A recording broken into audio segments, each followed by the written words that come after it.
ఈశ్వరా, నన్ను నేను నిగ్రహించుకోలేకపోతున్నాను, నా మనసును నేను వశం చేసుకోలేకపోతున్నాను, నేను దానికి లొంగిపోతున్నాను, తప్పులు చేస్తున్నాను, మీరే నన్ను ధర్మంలో నిలబడేటట్టు చెయ్యండి, ఇక నన్ను నేను నిగ్రహించుకోలేకపోతున్నాను అని ఉన్న మాట ఉన్నట్టు ఈశ్వరుడి దగ్గర చెప్పాలి.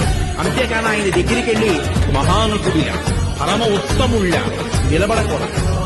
తప్పు చేస్తే ఈశ్వరా, నిన్న తప్పు జరిగింది, ఈ తప్పు చేశాను, వేరొకసారి నా జీవితంలో ఇటువంటి తప్పు జరగకుండా, నేను ఉద్రేకం పొందకుండా నన్ను కాపాడండి అని నేను చెప్పుకోవాలి. సంచరించరా అణువణువున తన తనువున నిలిచి చలనమే కలిగించరా.